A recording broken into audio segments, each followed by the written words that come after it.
Jack is a futuristic blue-collar guy, basically.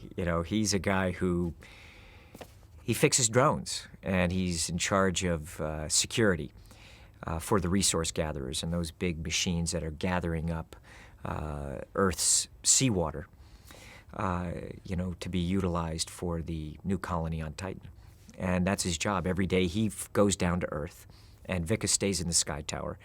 And he essentially is just fixing the drones and trying to not get killed by the scavs, the aliens in the film. He feels such a pull to the Earth, to home, that this is his home. I think that theme, it's a big theme in the film, what is your home? And this is his home, and he is questioning whether he wants to leave or not, but all the resources are going, and Vika can't wait to go to Titan, that she has done the 5-year tour of duty, and she is ready to move on. Jack doesn't know why he feels nostalgic for certain items that he has. New York, the hat, that's part of the mystery of the movie. The Empire State Building, which features, largely in the film, and is a romantic element to the picture, and a tragic element, and a dangerous element to the picture. And he doesn't know why. And Jack is curious. Jack wants to know. He wants to understand things. And he's not satisfied with not knowing the answer to something. He's a guy who fixes things. And he understands how the drones work, and he understands how things work, so he is very curious about why. All of a sudden, this woman arrives, and she's obviously a mysterious woman. She's a human, and this spaceship has crashed within his zone of operation, and suddenly there's that woman who he has dreamed about. And he's tried to block it out, but he's dreamed, and he feels this pull to this woman, and now she's here. What I love about Joe, and as I said, he's a visionary filmmaker. It's a very personal story, but in a massive landscape with epic stakes. Literally, the fate of the world is at stake. I couldn't wait to go to Iceland. I've never been there, first of all. Just absolutely stunning country. And when you get there, it's hauntingly beautiful. And we were there when it was daylight for 24 hours. The expanse is, Joe's eye and how he shot it is just so vast, and it just seems to go on forever. And as the film takes place 60 years from now, to be, the East Coast it's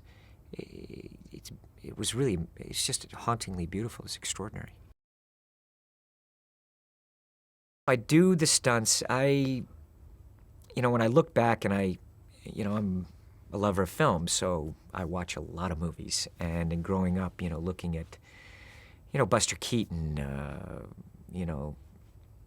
Harold Lloyd, Charlie Chaplin, the physicality of a character comes through, and that you can put the camera in places where you may not necessarily be able to put it there if I don't do the stunt. And it's also, if it's character, and it's storytelling, then we do it. And we design the things around me. I don't do it just to do it, just to do a stunt. It's storytelling for me, and it's how can I best bring the audience into the action, bring the audience into the story, and that's how we always look at it. Tom is so thorough. First of all, he's the most hard-working actor I've ever met, and he's very smart. He knows. It's funny because he pays attention to the smallest details. I must say I've learned a lot on this movie. And the biggest part is thanks to Tom. I mean, Tom Cruise is sitting on my left side in the gimbal. What can I be fearing? It's all fine. So of course I felt his support, and he was always very you know, very enthusiastic about it, and you know, and he was excited about it. So that helps. He's very specific, and he's attentive to he's attentive to every little detail too, which is, it's funny, it makes them, him and Tom, be very similar in that thing. Joe sees everything, you know, I'm actually amazed. He would notice every slightest change, or, you know, in everything, whether it's, you know, frame or emotion. I think that no matter how much you try to pretend and force yourself and maybe fight against love, and try to forget or be oblivious to it, there's no way, I think, to fight it. I think when it's there, it's there. It's just because Jack constantly tries to persuade himself that he loves Victoria, and maybe in a way he does, but the real love is always in the back, and With Julia. yeah, it's just there. It's haunting him, and he's trying to get rid of the image, and he's, you know, fighting himself. But I don't think it's possible to do. It's just you can't order your heart. Tom is a champion. Tom has such an incredible work ethic, and he loves as hard as he works, and he plays when he works, so that everybody around him, everyone who is lucky enough to be around him, are surrounded by joy and enthusiasm for what they're going to do, and excitement. And it's felt very natural working with him. With the Jack and Vicar, our whole relationship, Jack and Vicar, has been very natural and so much fun and rewarding and fulfilling, and all of the things that I suppose it's supposed to be. And I really admire him. I really look up to him and have a great deal of respect for him. But really their relationship's professional in the sense that she's in a control tower and he's a pilot. And ultimately personal, but so detached, because everything that he goes through during the day she has no idea of. She's not on the ground. He's in the trenches, and she's looking at a map. He is her only means of living. She can only live when he's back home. And every moment he's away from home, her heart's in her mouth, and she's terrified that he might come back. Not every single moment, because she trusts that he's a professional pilot and he's brilliant at his job.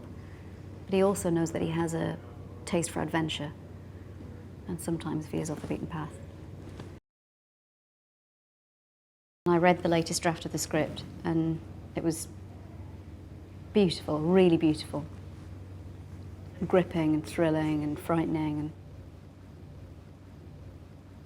terrifying, and made you address what it was to be human, and the things that you hold dear to you.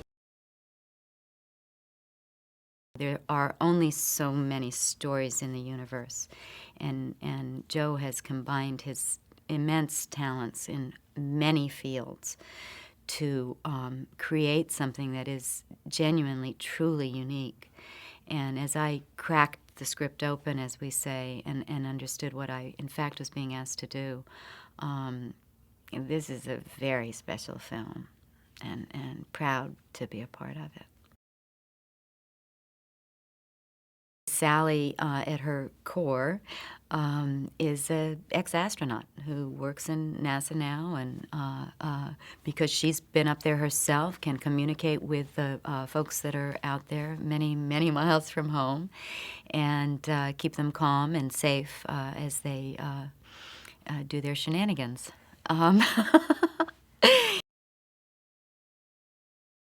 I guess basically it would be a certain common knowledge that it is sometime in the future, and that Tom and Andrea's character of Vic and Jack are isolated, very far from any actual human contact. So just like astronauts in space, throughout my lifetime, there is one person down with that great room of equipment and people and great brains. There is one human being that those folks can touch base with, that will remind them of their own humanity in a way.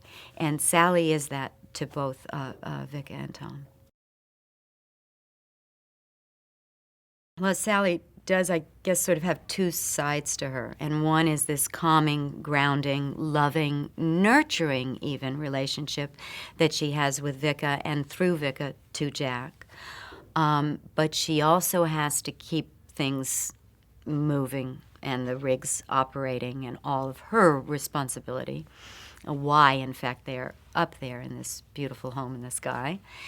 And she must also get quite firm with them at times.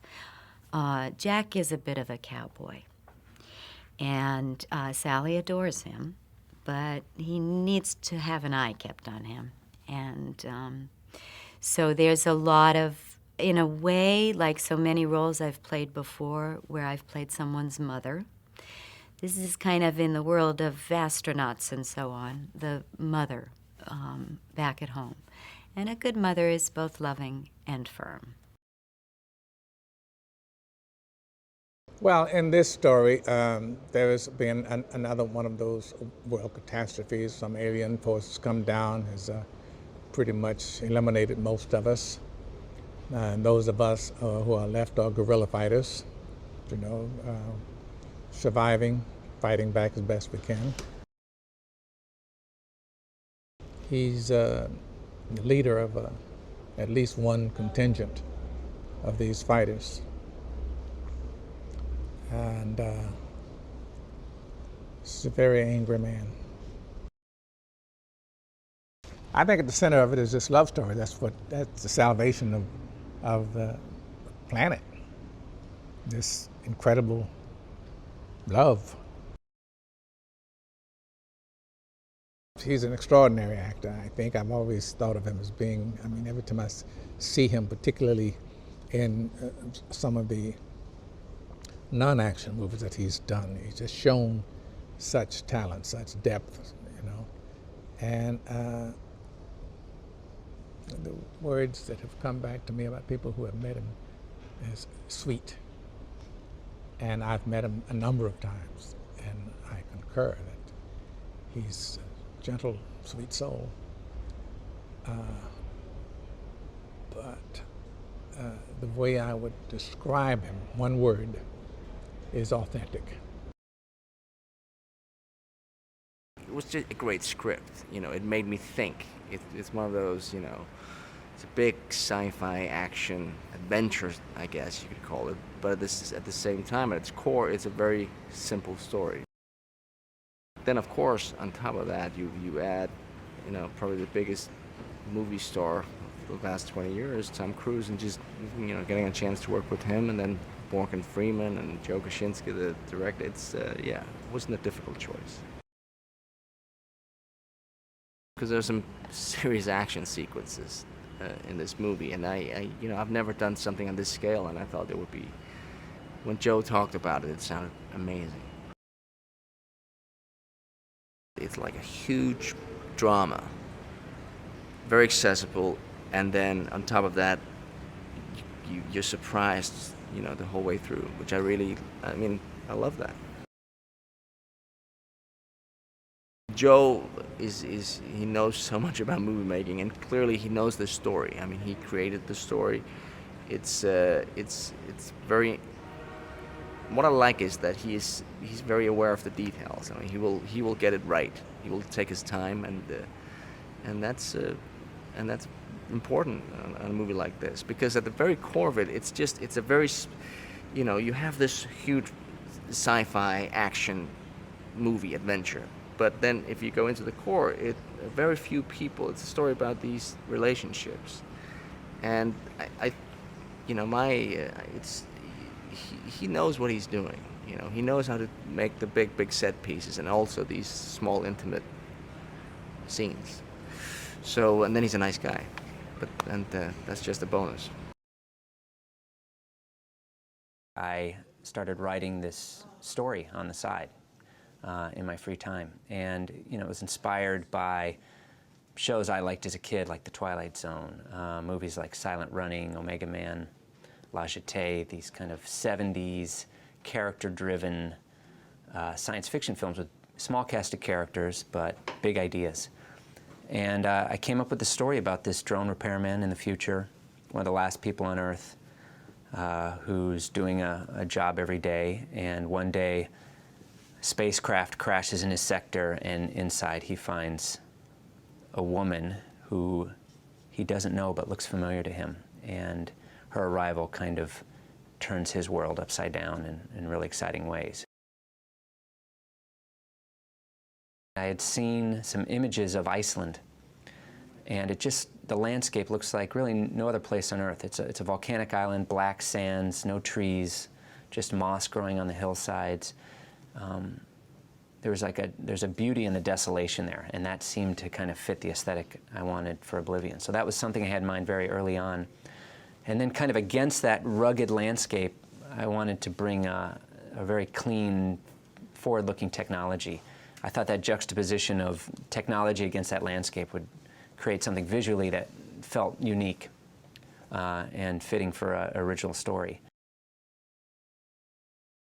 What the kind of two words that I had from the very beginning of the project was a beautiful desolation.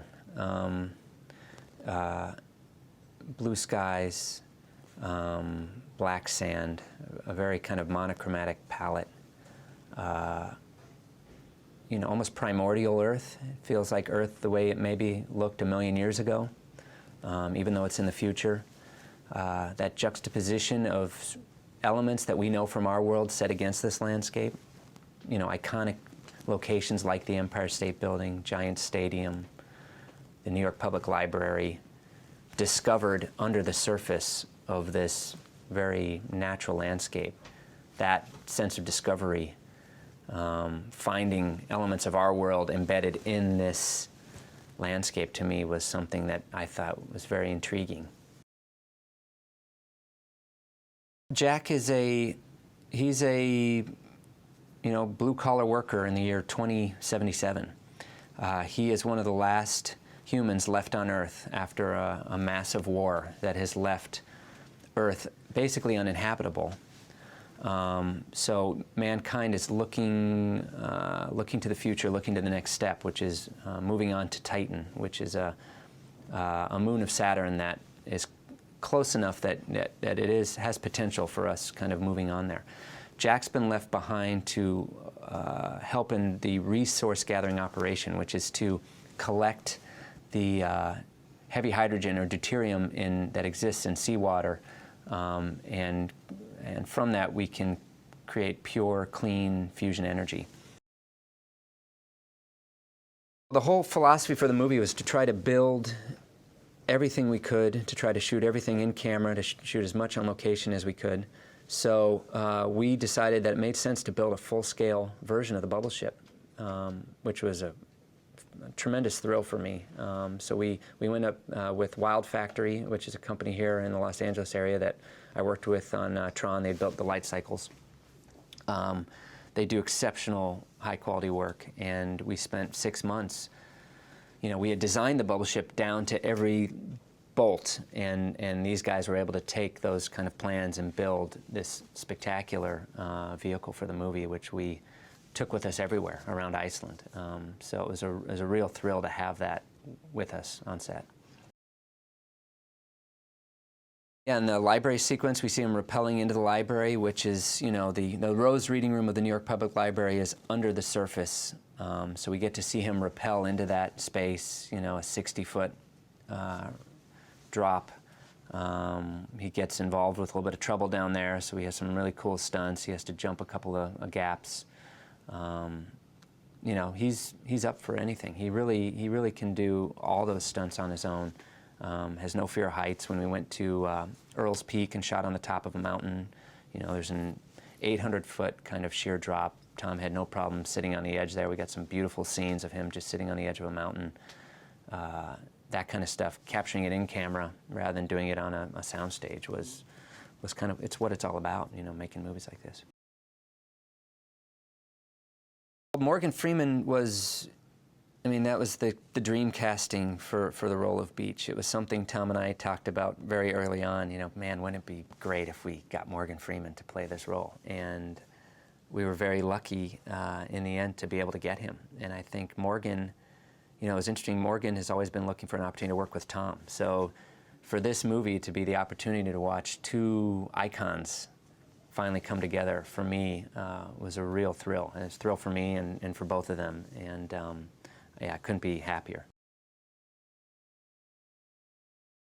This is an original story done on a big scale, so I'm really proud of that, and you know, owe a lot to Universal Pictures to take a risk on an original story. That's not an easy thing to do these days.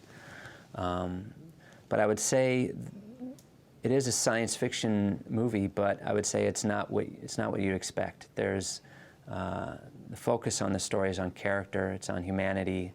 It asks fundamental questions about what it is that makes us who we are. It's a very hopeful movie that talks about the endurance of the human spirit. And it also has some really good twists and turns, things hopefully you don't see coming. So it's hard to put this movie in a box. I think it spans a couple different genres, but that's what, to me, makes it exciting.